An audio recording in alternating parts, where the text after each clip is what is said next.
योगेन चित्तस्य पदेन वाचां मलं शरीरस्य च वैद्यकेन योपाकरोत्तं प्रवरं मुनीनां पतञ्जलिं प्राञ्जलिमानतोऽस्मि। लये सम्बोधयेच्चित्तं विक्षिप्तं शमयेत् पुनः सकाशायं विजानीयात् समप्राप्तिं न चालयेत्। Om. We have been studying the characteristic of ignorance, the characteristic of avidya we have been studying, and the sutra is saying anitya ashuchi dukkha anatmasu nitya shuchi sukha atmakhyatihi avidya. So we saw this sutra. So its juxtaposition is like this: permanent, impermanent, pure, impure, sorrowful, joyful, self, non-self. So these are the four ideas that are juxtaposed. Whenever one is mistaken to be the other, for example, whatever is impermanent is actually assumed to be permanent, then there is ignorance. Similarly, when something that is absolutely impure is thought to be very pure, all of these things are considered as avidya. Now, it is not enough if that avidya is there. There must be actually an opinion.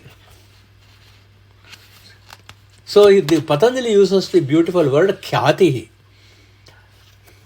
For example, a child is not thinking about permanent and impermanent. It is not even thinking. That means there is no intellectual involvement in this analysis. But then what do we do? What we do is we develop an opinion. And that is what Patanjali Maharshi is saying, that when you develop the khyati or the opinion, that is when in that opinion which misunderstood, mistakes, misinterprets one to the other. In fact, it is actually the negative, which is anitya, is impermanent, is taken to be permanent. It is conviction. There is a conviction that it is permanent. And that, he says, is anitya. Now, a question for all of us to contemplate is, we have been using two words interchangeably, avidya and ajnana. So we have to be careful now in Yoga Shastra when we are using either of these words. There is a slight distinction between avidya and ajnana, though both of them have the same impact. Avidya is the cause and ajnana is the effect. Because the mere existence of avidya is there even in a child. But it has not resulted into ajnana yet, because a child is not able to discriminate between what is nitya and anitya and come to the conclusion that anitya is nitya. And therefore, avidya, when it has morphed into actually ajnana, and avidya, we have to, in juxtaposition to avidya, ajnana, we will probably use the word mithya jnana. So mithya jnana is that which is not knowledge. So what is mithya jnana then? It is the absence of the knowledge of one's own nature. That is mithya jnana. It is the refusal to acknowledge the Swarupa jnana, that is, that I am the Atman. It is a refusal to accept it. It is the refusal even to attempt to know that is caused by avidya. In other words, The absence or the rejection of Swarupa Jnana can be called as avidya. So that is what Patanjali Maharishi is now dealing with. So, what is the problem with avidya? Why we should even bother about it? It is because, first and foremost, we think that the body is the self. The deha is the Atman. So the problem with this is, this misunderstanding leads to considering this body as something that is permanent. So this is a little easy for us to see, because we have all lived long enough to see not only birth but also death. So that therefore there is not much confusion by saying that, well, the deha is always impermanent. At some point of time we have to drop that. So to that extent that avidya has gone. But what is the impermanence related to the body that we get confused? That's where the Shastra goes deeper. Because a particular deha, we associate it with power. A particular deha, we associate it with wealth, with family, with reputation, with our own concept of legacy. Now you see how it is very, very possible that that which is anitya is taken as nitya. If it's only mortal, physical, living body, none of us is confused that it is going to be permanent. But what we can be confused is about the derivatives of the body, which is power, wealth, family, reputation, legacy, and all these things can be taken as anitya, can be taken as nitya, even though they are anitya. This is the reason why we cling on to things.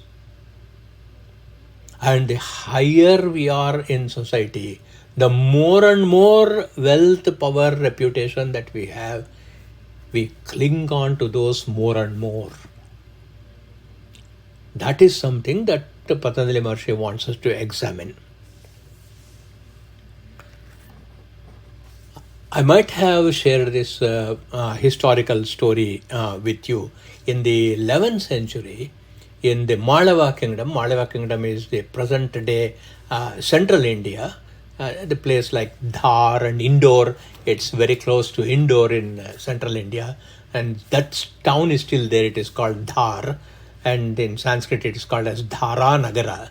In Dhara Nagara, in the 11th century, the great dynasty called the Paramaras were actually ruling. And one of the luminaries of the Paramara dynasty was Bhoja. And his uncle, his father's brother, was known as Munja. And this Munja was a wonderful person. The evidence we have about this is from a contemporary of Raja Bhoja, the king. There is a book called Bhoja Prabandha. It is in this Bhoja Prabandha that the story of Bhoja, this particular story, is actually narrated. So the uncle will become the regent, because Bhoja was the legal heir, but his father actually dies, and Bhoja had not yet come of age, and his uncle Paramara Munja gets the reins, and he had to wait. As soon as the child Bhoja turns 18, the kingdom had to be transferred to him. But he attempts to kill him as the child grows closer to 18th year. At that point of time, see the viveka, the discrimination of Bhoja Raja, where he is now identifying the anityatvam of power, wealth, and the clinging on to power. He is now quoting the 4 yugas. As we know well, there are 4 yugas. There is Krita Yuga, Treta Yuga, Dwapara Yuga, and Kali Yuga. Of course, in In Krita Yuga, the great emperor of the entire universe was Mandhata. And this Mandhata is the one who actually created the oceans. Mandhata is the one who is the great king of the entire universe, who was a decoration of the Krita Yuga. Where is he now? He is not just an ordinary boss of one small country, but he is actually of the entire universe. Mandhata cha mahipatihi Krita Yuga alankara bhuto bhavaha. He was there, but he is no more. Then let us come to Treta Yuga. In Treta Yuga, Seturyena mahodadhau virachitaha. There is this great person who built a bridge across the ocean and who destroyed and killed the 10-headed Ravana. Where is he today? Kvasau dashasyantakaha. Then we will come to Dwapara Yuga. In Dwapara Yuga, we had Sri Krishna himself leading the Pandavas, and he made Yudhishthira as the emperor, and even Yudhishthira is no more. But all of them left this mortal realm, but the earth did not follow them. Power did not follow them. Their wealth did not follow them. But oh Munja, you seem to think that it follows you. So, as I said, it is as our association with the body becomes subtler and subtler, then avidya actually expands more and more. What is the problem that is created by avidya? So let us say, okay, it is deha is anitya, power is anitya, wealth is anitya. That's okay. We can argue by saying, as long as I am alive, as long as I am enjoying this power, why not? I agree that at some point of time I have to drop the mortal body, but till that last moment I am going to hold on to this power in the iron grip of my fist. So in Yoga Shastra, it is also going to create another problem. This is called as Parichinna Bhava. Yoga Shastra calls this as Parichinna Bhava, means avidya creates disjointedness in something that is homogeneous. Please think about this carefully. It is exactly this is what even has divided our country, isn't it, today? After all of us are citizens of this nation. But why there is so much of polarity? It is again because of this concept of avidya, which is causing disjointedness, which is fictitious, which is not true, but actually it is homogeneous. What is this world, what is this whole country made up of? It is made up of males and females, that is it. And all of us have got kshut pipasam. We are hungry, we get thirsty, no distinction, no matter what denomination we come from. But then avidya, what avidya does is, it drives a wedge and then it creates the parichinna bhava that I or my group is something specifically different from another group. So this also goes down to the individual level. At the individual level, I will say, I and the world. I am separate from the world. But please think, there is nothing in me that is actually everything is mine. Everything belongs to only two entities. There is one Prakriti, there is one Purusha. As far as the Yoga Shastra is concerned, everything that is related to awareness and consciousness belongs to Purusha. Everything that relates to matter is Prakriti. Okay. So now let's take this to the next step. What happens with avidya? First thing that avidya does is it misunderstands anitya to be nitya. The second problem of avidya is it creates parichinna vada or parichinna bhava. That means it creates disjointedness. The third problem that avidya creates is it creates doership and enjoyership. Please connect this to our study of the Bhagavad Gita also. Kartrutva and bhoktrutva, that I am the doer, I am the enjoyer. So that is given rise by avidya. So again, please follow the path.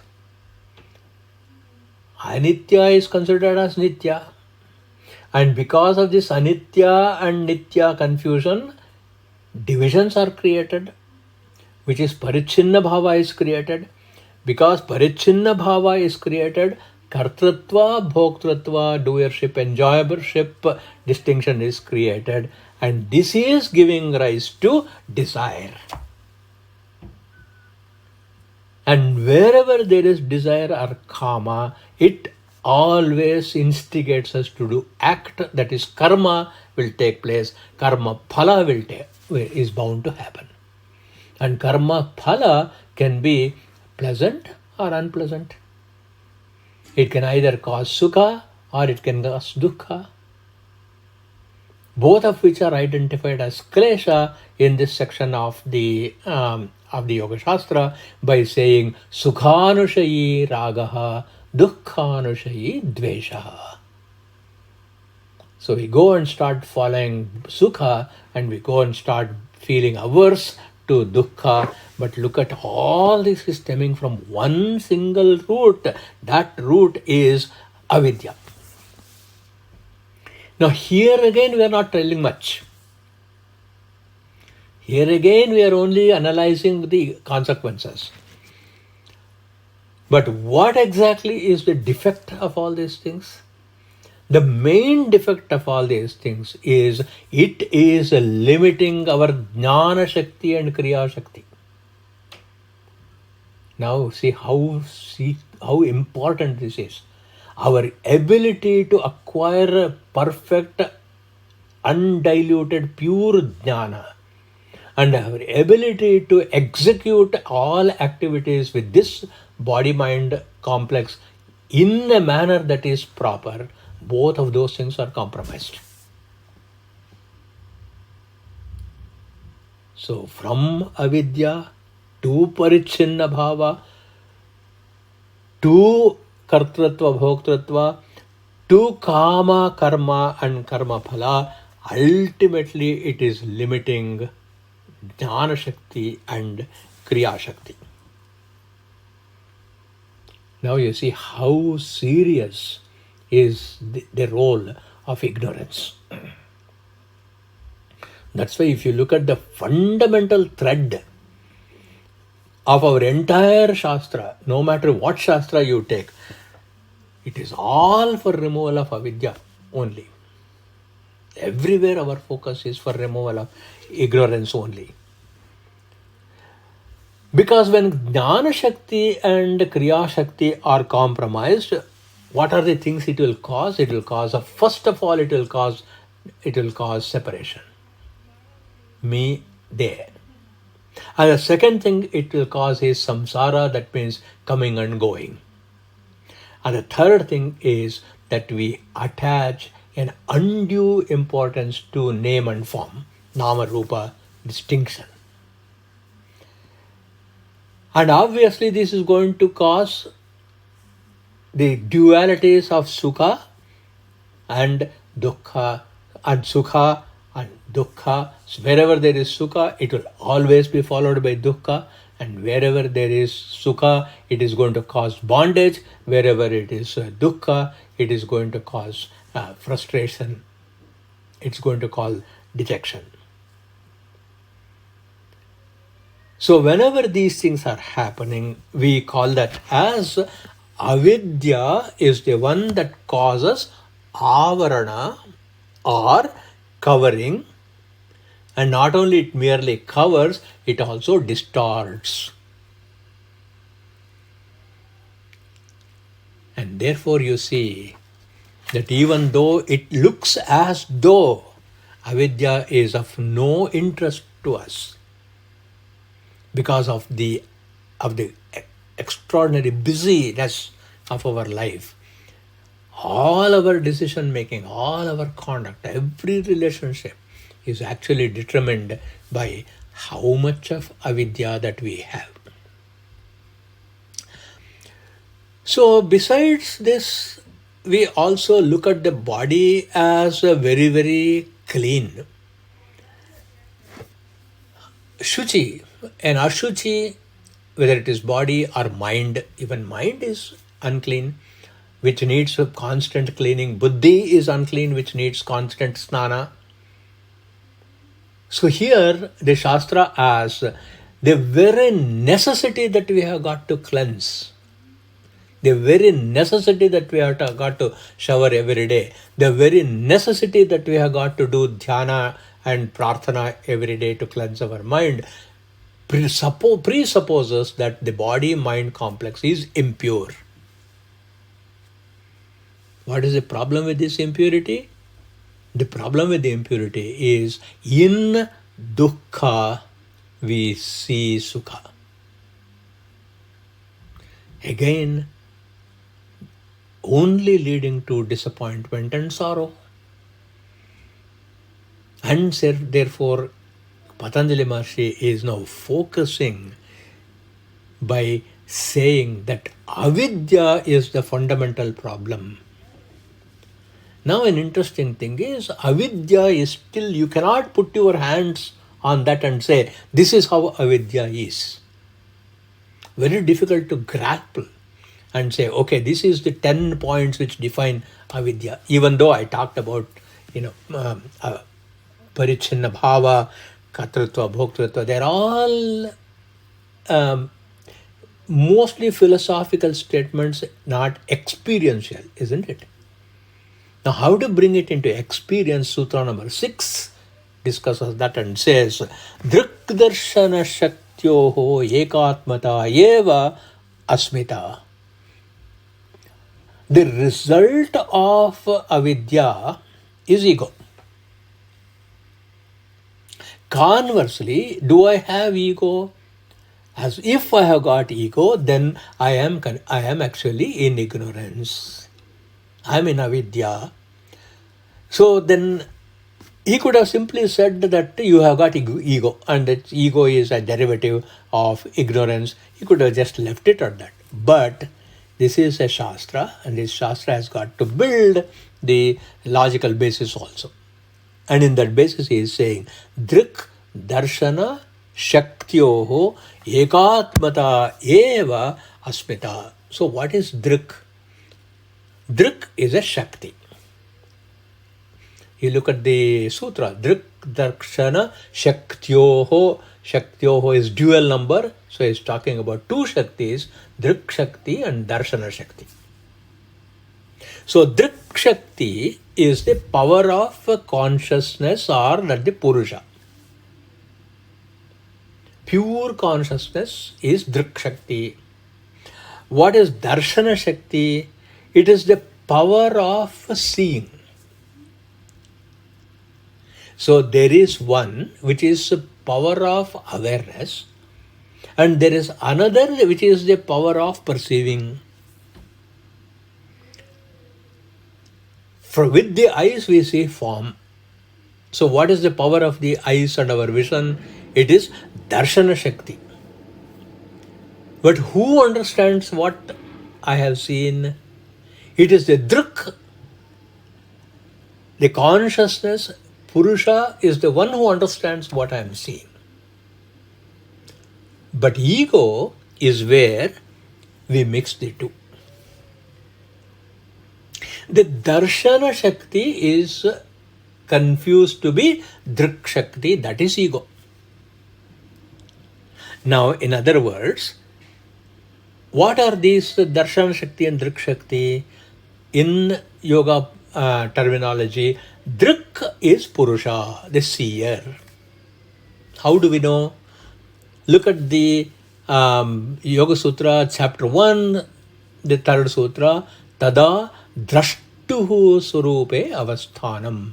By achieving yoga, you establish yourself in the seer. For that, the word used is Drashtuhu. So, Purusha is this consciousness, he is the Druk, but then the power of seeing is that of Buddhi. So here, Drik Darshana Shaktyoho, Drik Shakti is the power of consciousness or Purusha, Darshana Shakti is the power of Buddhi. So what do? The power of the Buddhi is imposed upon the power of the Purusha. That is ego.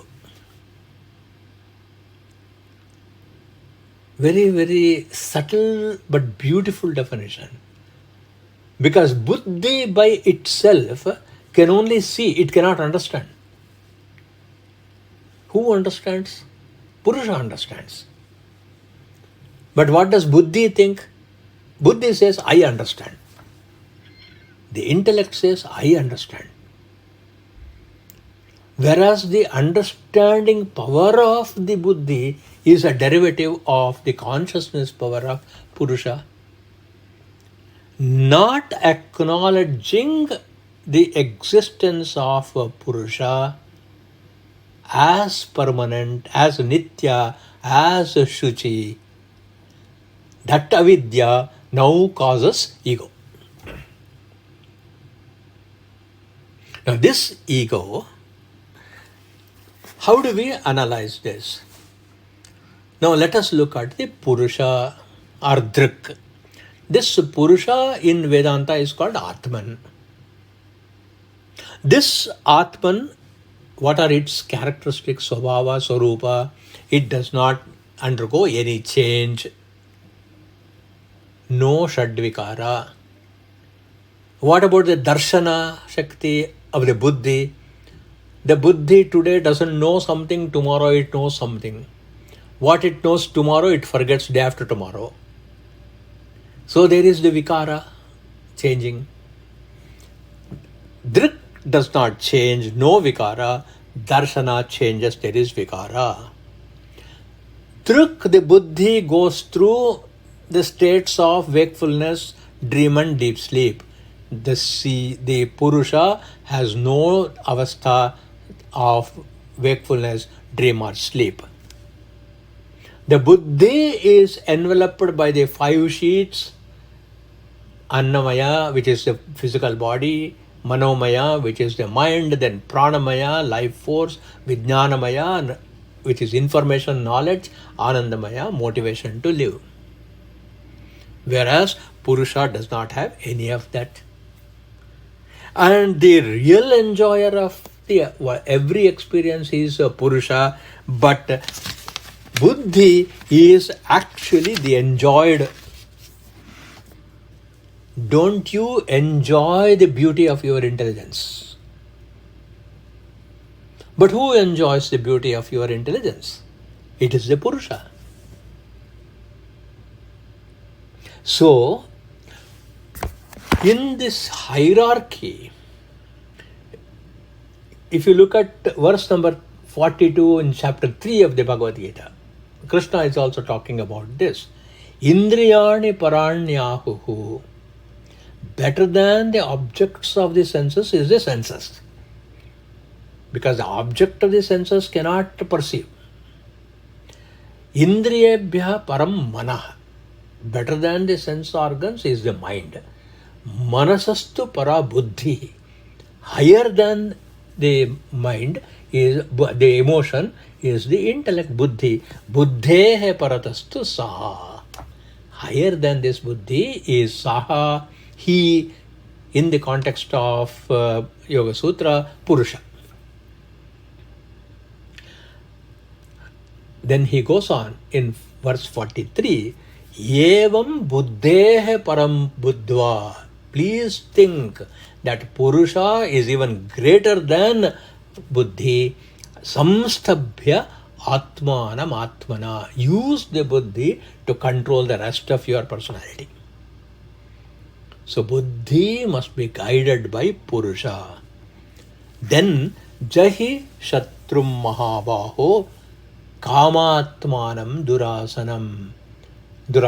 Then only you can control the formidable enemy called kama, which is a subject matter of next sutra, sukhanushayi ragaha dukkhanushayi dveshaha.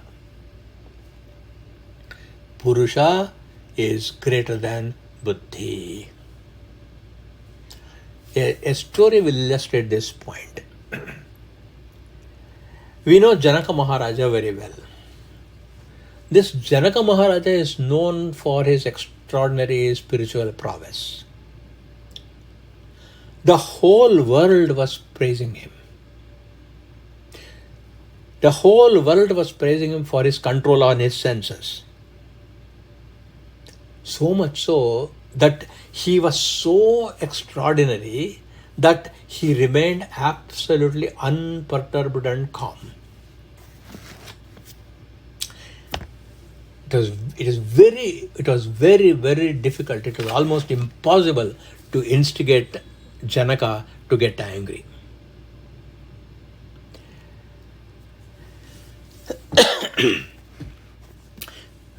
So here is an important point. Whenever a sadhaka has very honestly, diligently done every sadhana, and then Bhagavan appears. So when does Ishvara give us his darshana? It is only when we have done everything. So what exactly is everything? Ritam tapaha. This is the life story of Janaka Maharaja. Ritam tapaha. First and foremost, he has led a righteous life. 2. Satyam tapaha. He has always been truthful. 3. Shrutam tapaha. He has acquired knowledge. Number 4. Shantam tapaha. Being of a calm disposition. Damas tapaha. Controlling of the body. Shamas tapaha. Remaining calm and peaceful. Danam tapaha. Charitableness. Charitableness of Janaka Maharaja is legendary. Yajnan tapaha. Worship. All of this he has done. No, but he has to be pushed a little further to achieve Jivan Mukti. Because whether it is righteous living, truthful living, learning, being peaceful, control of the body, control of the mind, sharing and dana, and of yajna, all of these things are related to body, isn't it? Which again is anitya. But they are very important prerequisites.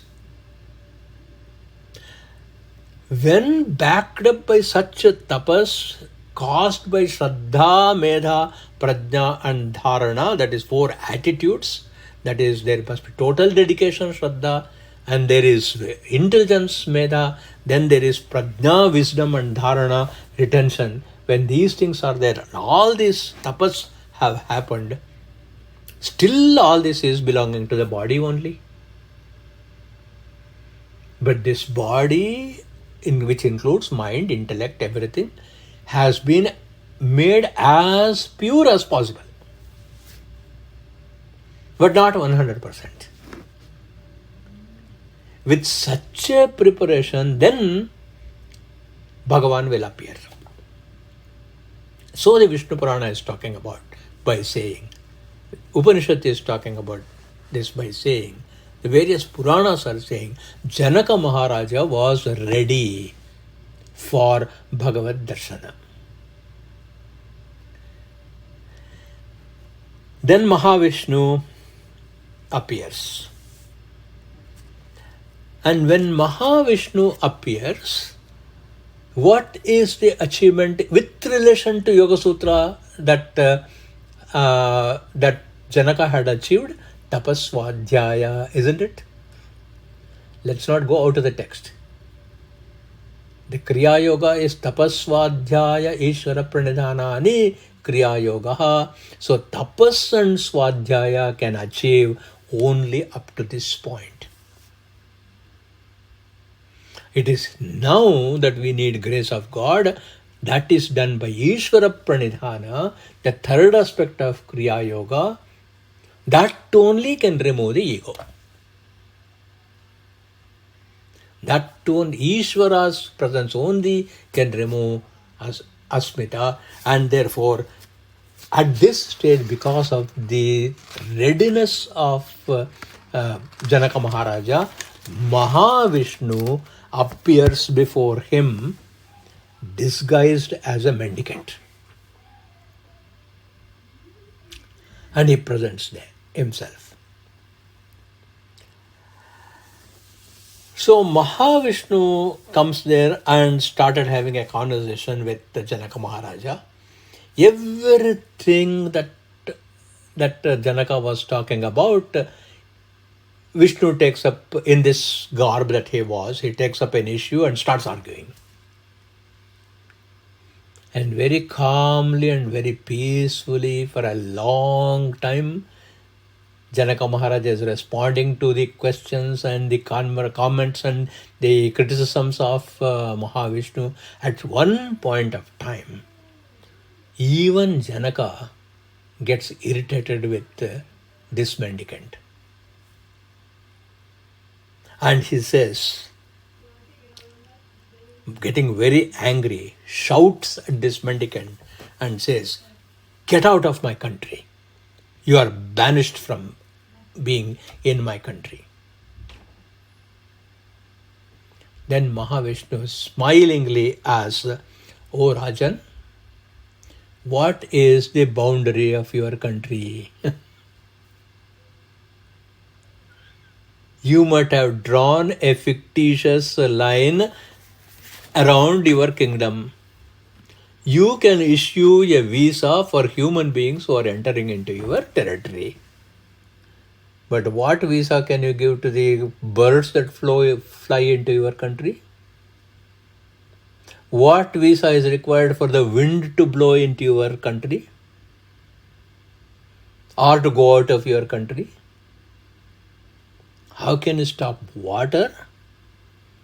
Which Panchabhutas you have got control upon?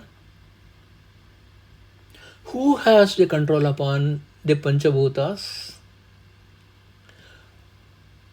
How does the boundaries of the country keeps being drawn and redrawn constantly? How many times the country boundaries in Europe, particularly in India, in number of countries, how many times they have been drawn?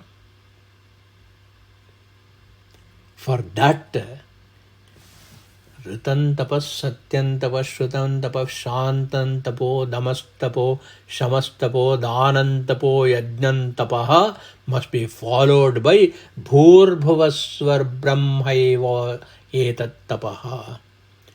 The manifestation of Ishvara in the form of Bhuhu Bhuvaha Suvaha must take place. So Mahavishnu says, I am that representation of the Bhurbhuvasvar Brahma, and therefore when Bhurbhuvasva Brahma etat, this is the universe, this is Ishvara. When that realization comes, Asmita goes. This in simple forms Krishna talks about in the Bhagavad Gita, Vasudeva Sarvamiti. That person who says everything is not simply says everything, but who knows that everything is Vasudeva, that person is perfected. So one of the most classical ways in which Asmita, even for a learned person, that afflicts, even for a very learned person, is I am doing the puja to Mahavishnu. There is Mahavishnu, and therefore I am going to do the avahana. I will do the invoking. And I am going to give a platform on which he should sit, asana. Then I am going to give water for washing the feet, padya, for water for washing the hands, arghya, water for purifying cleansing his mouth. I am going to give him achamana. I am going to give snana. All these shodashopachara puja vidhi we create with the asmita that I am doing the puja. Definitely doing the puja is better than cheating somebody. No doubt about that. So Adi Shankara in this beautiful prayer called Parapuja asked the question, whenever we do the puja, we must also think, Purnasya avahanam kutra. One who is absolutely all-pervading and full, from where should I bring him and where should he sit? For one who is all-pervading, what is it saying that you come from Vaikuntha and sit here? That means he is not here. Purnasya avahanam kutra. One who is the support of everything, to him we have to give asana. Sarvadharasya asanam. One who is upholding me also, I am giving him an asana. Height of ego, isn't it? Swachasya padyam arghyantu. One who is ever pure and clean, to him I am giving water to wash his feet. Shuddhasya achamanam kutaha. For a person who is ever pure, where is the question of washing his mouth? Gargling. Shuddhasya. Nirmalasya kutasnanam. One who is absolutely pure, where is the question of snana? Vastram vishwodarasya cha. In fact, the story of Damodara, where Mother Yashoda tries to tie him up to a rolling stone using a rope, she could not, the longest rope could not cover him. So what clothing can we offer to Mahavishnu? One who is already beautiful, what beautification by giving all abharana? Ramyasya abharanam kutaha. One who is never tainted, what gandha are you going to offer to him? Nirlepasya kutam. You know the drift. All of these things. So this brings us to a very, very critical point. The critical point is, with the power of the buddhi, it is possible to do tapas. With the power of the buddhi, it is possible to get a lot of prowess. With the power of the buddhi, indriya nigraha is possible. Perfect control on our senses is possible. But however much control of the senses we have done, when does it fail? It fails when Ishvara Pranidhana is not there. Patanjali Maharshi cannot overemphasize this point because he is creating a universal scripture. But for us, we will never be able to overcome ego, this asmita, which is a product of ignorance or avidya, unless tapas and swadhyaya is also coupled with Ishvara Pranidhana. We all know that Ravana falls in the war. His body is there in the war, in the battlefield. News goes to Mandodari, his wife. Ravana is dead. So she comes there mourning the death of her husband. She looks at this enormous personality. What an excellent person he was. He was the one who lifted Kailasa. Remember? Paramashiva Bhakta. He lifted Kailasa. He did tapas and brought the Atmalinga of Paramashiva, which he established in Gokarna in Karnataka. He was the one who sang when his fingers were crushed by Shiva. He pleased Shiva by chanting Samaveda, not Ayo Amma.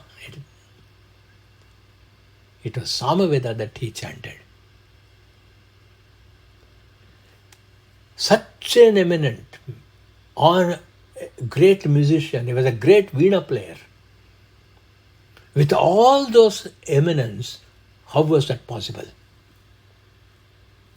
Was it not because of extraordinary discipline? Was it not because of extraordinary control on his senses? And Mandodari recognizes all this and says a beautiful, beautiful verse, mourning the death of her husband. Indriyani pura jitva jitam tribhuvanam tvaya. This is from the Yuddha Kanda of Ramayana. Indriyani pura jitva. Pura, in olden times, Indriyani, first conquering you did was on your own senses. Ravana's conquering of the three worlds was later.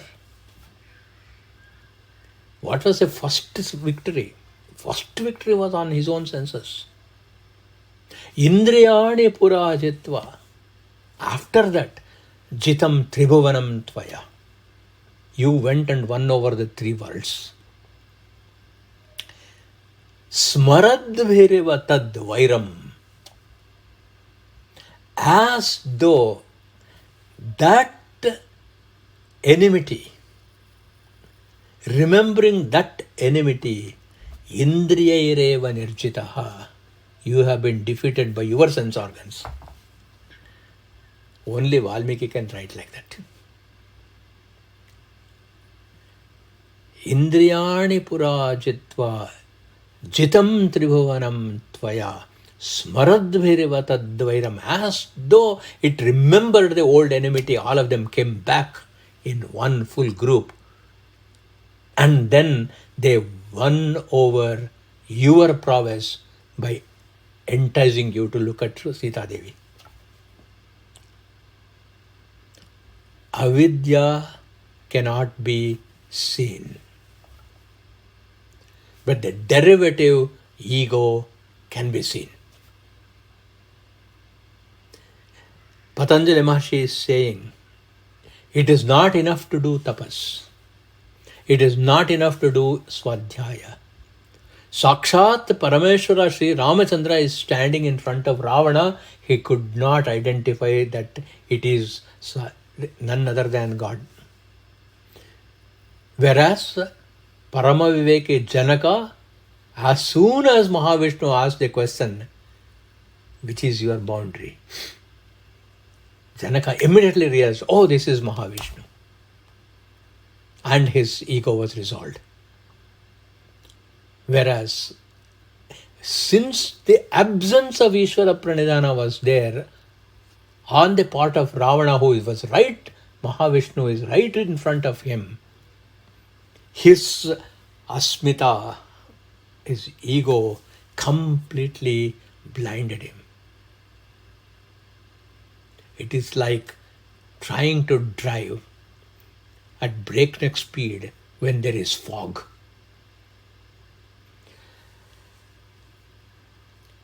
In other words, Ishvara pranidhana is the powerful antidote to break asmita.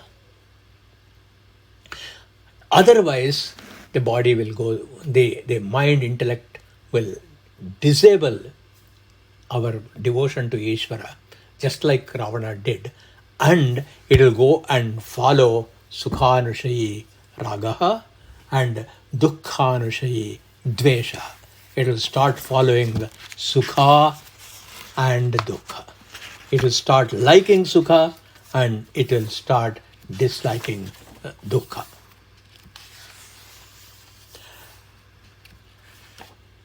So, because what happens is, in Sukha, memory comes in. Again, we have to study this in the context of Yoga Shastra.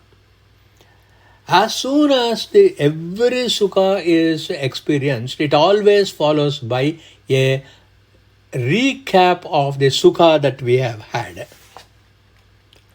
That is called Smarana Sukha. Smarana means to remember. When this Smarana Sukha takes place, we will start evaluating what are the process by which I got this Sukha.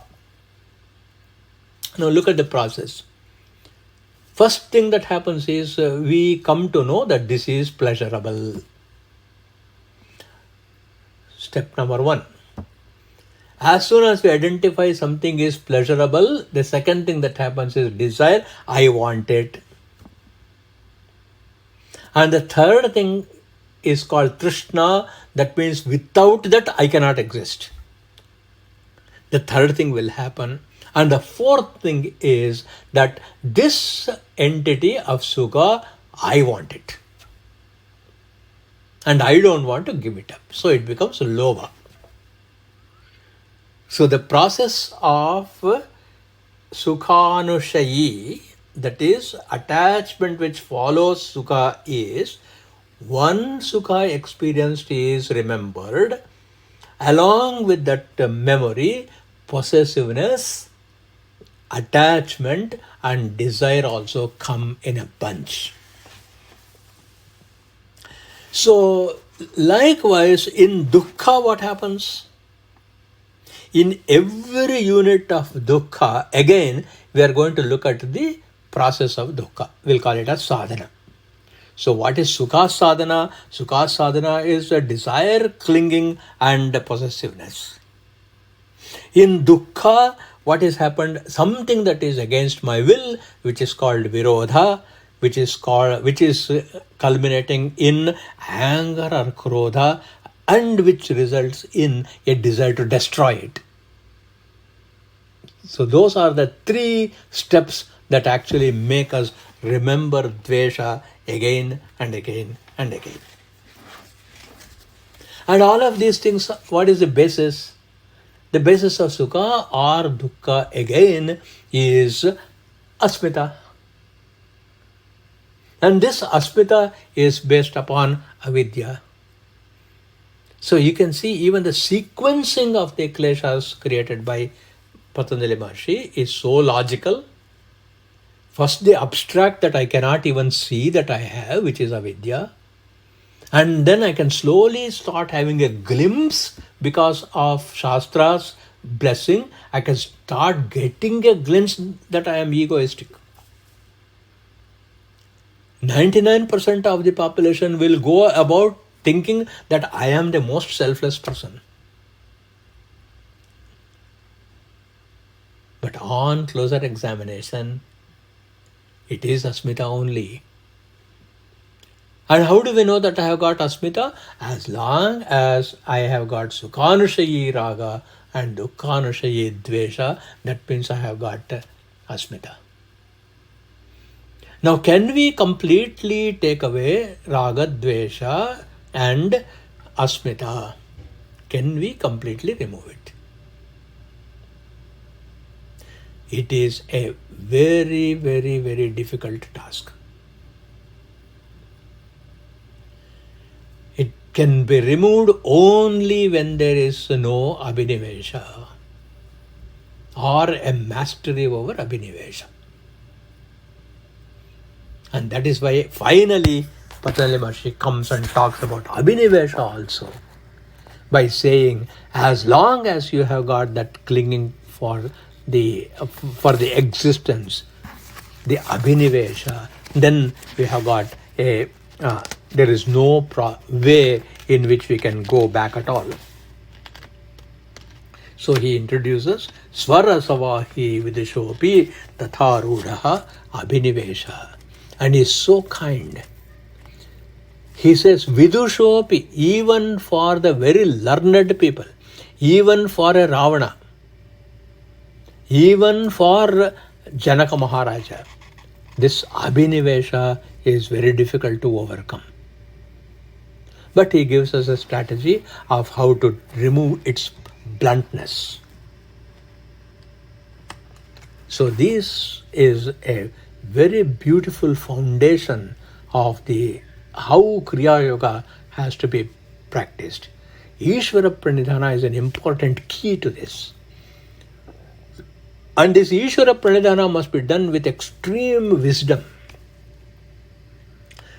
Regular puja, yajna, homa, kamya karmas, all those things are okay, as long as we are within the realm of samsara. But when we want to come and contemplate outside of the realm of the samsara, then the whole thing has got to be viewed in the light of avidya.